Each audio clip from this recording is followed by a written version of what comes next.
Assalamualaikum warahmatullahi wabarakatuh.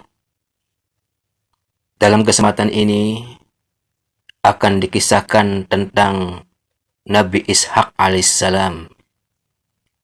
Allah Subhanahu wa taala berfirman, "Dan kami beri ia kabar gembira dengan kelahiran Ishak, seorang nabi yang termasuk orang-orang yang saleh. Kami limpahkan keberkahan atas dirinya dan atas Ishak, dan di antara anak cucunya ada yang berbuat baik dan ada pula yang zalim terhadap dirinya sendiri dengan nyata." Al-Quran Surah As-Saffat ayat 112-113. Kabar gembira tersebut disampaikan oleh para malaikat kepada Nabi Ibrahim alaihissalam dan Siti Sarah. Saat itu, para malaikat sedang berjalan menuju ke kota-kota kaum Nabi Lut alaihissalam untuk menghancurkan kaum Lut karena kekafiran dan kejahatan yang mereka lakukan. Namun, sebelumnya mereka mampir terlebih dahulu untuk menemui Nabi Ibrahim dan Sarah. Allah Subhanahu wa taala menyebutkan bahwa para malaikat itu berkata untuk memperkenalkan dirinya kepada Nabi Ibrahim alaihissalam.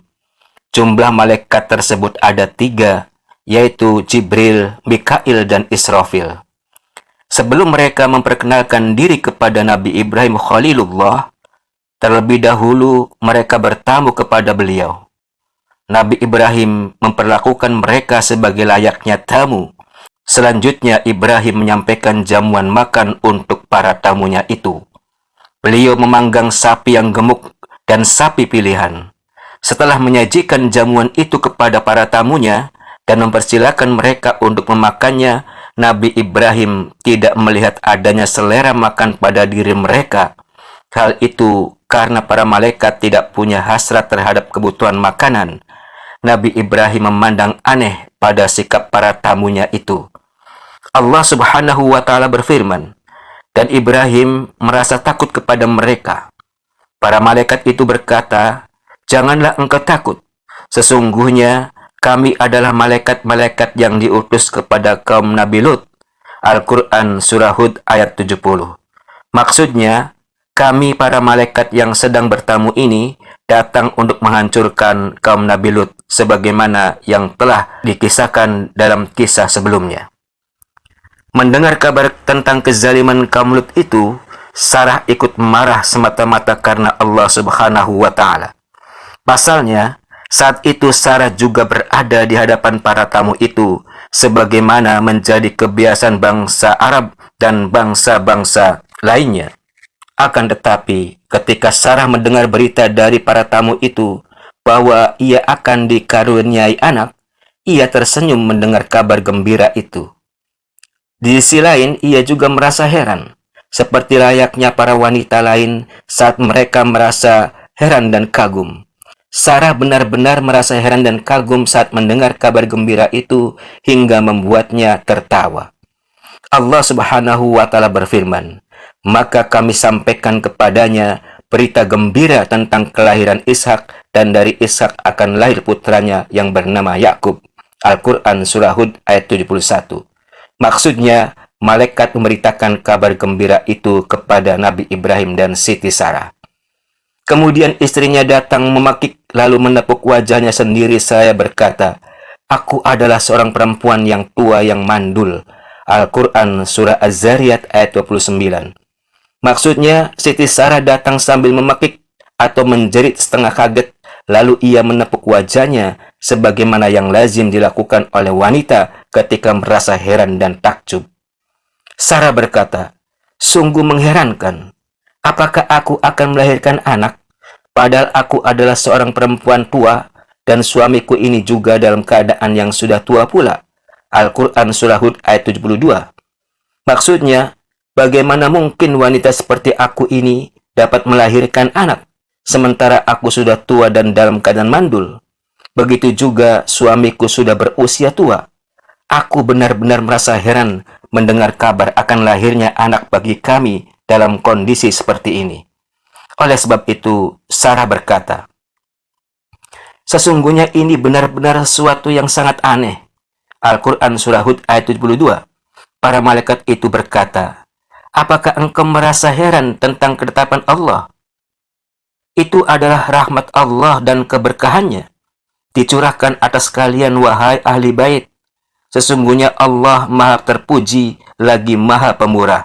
Al-Quran Surah Hud ayat 73. Demikian pula Nabi Ibrahim alaihissalam juga merasa sangat heran mendengar kabar gembira itu. Kabar gembira tentang kelahiran anak itu ditetapkan bagi istrinya. Ibrahim berkata, "Apakah kalian memberi kabar gembira kepadaku, padahal usiaku telah lanjut? Lalu dengan cara bagaimanakah terlaksananya kabar gembira yang kalian kabarkan ini?" Mereka yakni para malaikat menjawab, "Kami menyampaikan kabar gembira kepadamu dengan benar, maka janganlah engkau termasuk orang-orang yang berputus asa." Al-Quran Surah Al-Hijr ayat 54-55. Para malaikat itu menegaskan lagi tentang kabar gembira tersebut dan menetapkannya kepada Nabi Ibrahim dan Sarah. Para malaikat juga menjelaskan lagi tentang kabar gembira itu dengan kelahiran seorang anak laki-laki yang akan menjadi orang yang alim. Al-Quran Surah Al-Hijr ayat 53. Anak laki-laki itu adalah Ishak, saudaranya Ismail. Seorang anak laki-laki yang alim, sesuai dengan martabat dan kesabarannya. Demikianlah, Tuhannya telah memberi sifat tersebut kepada Ishak, karena Ibrahim telah menepati janjinya dengan benar dan menjalaninya dengan penuh kesabaran.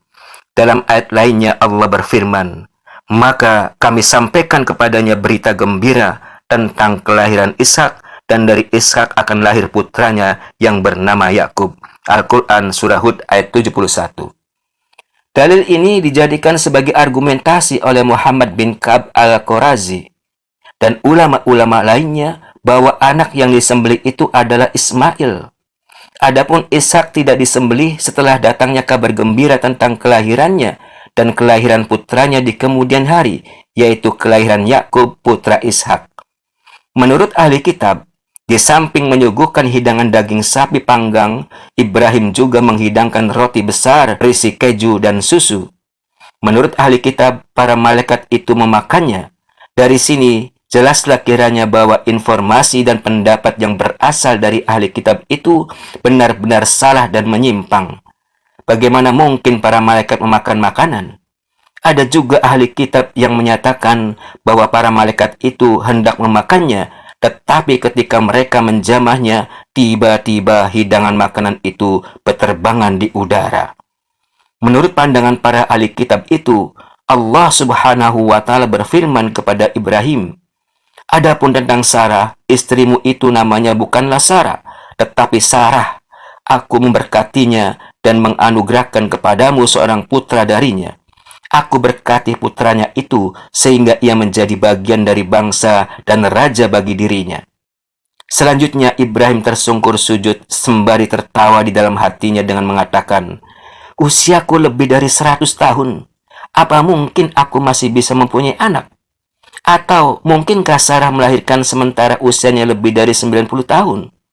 Nabi Ibrahim lalu berkata kepada Allah Subhanahu wa Ta'ala, "Engkau telah menganugerahkan Ismail kepada kami yang lebih terlebih dahulu. Engkau telah menganugerahkan Ismail kepada kami yang hidup terlebih dahulu daripada Ishak." Allah berfirman kepada Nabi Ibrahim, "Sudah menjadi hak diriku. Sesungguhnya istrimu Sarah akan melahirkan seorang anak yang kau panggil namanya dengan nama Ishak sejak saat itu dan sampai masa yang akan datang.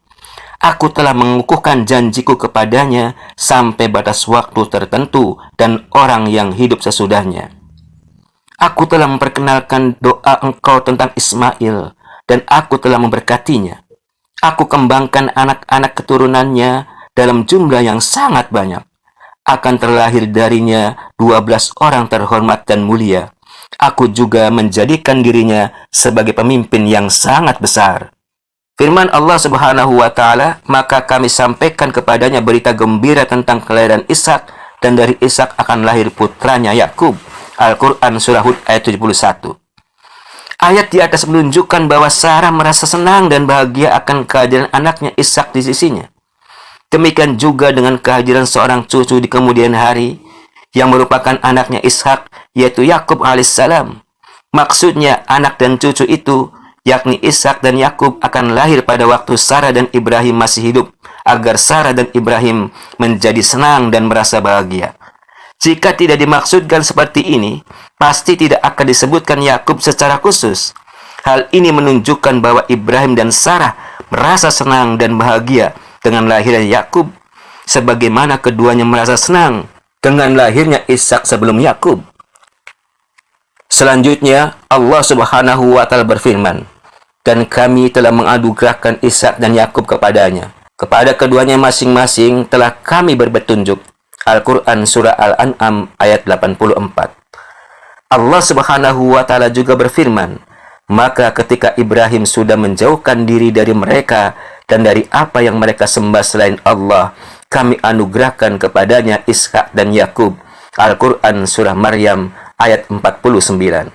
Dengan penjelasan ayat-ayat di atas sudah jelas dan kuat, akan tetapi diperkuat lagi oleh hadis yang diriwayatkan oleh Bukhari dan Muslim atau dalam As-Sahihain yang berasal dari Sulaiman bin Marhan al-Amashi dari Ibrahim bin Yazid bin At-Taimi dari ayahnya dari Abu Dzar. Ia berkata, "Aku bertanya kepada Rasulullah, 'Wahai Rasulullah, masjid apakah yang pertama kali dibangun?'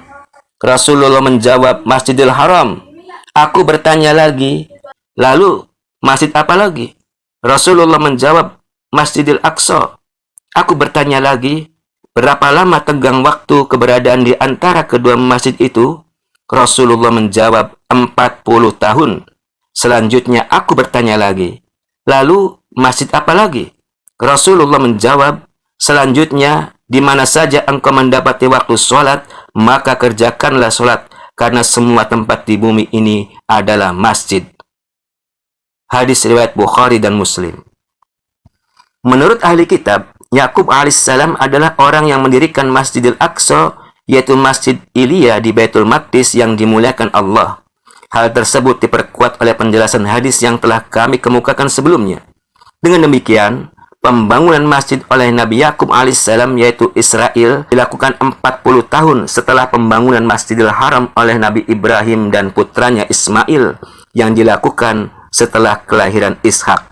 Hal itu karena ketika berdoa, Nabi Ibrahim alaihissalam memanjatkan doanya seperti disebutkan dalam firman Allah Subhanahu wa Ta'ala. "Dan ingatlah ketika Ibrahim berkata, 'Ya Tuhanku, jadikanlah negeri ini, yakni Mekah, negeri yang aman, dan jauhkanlah aku beserta anak cucuku daripada menyembah berhala-berhala. Ya Tuhanku, sesungguhnya berhala-berhala itu telah menyesatkan kebanyakan daripada manusia.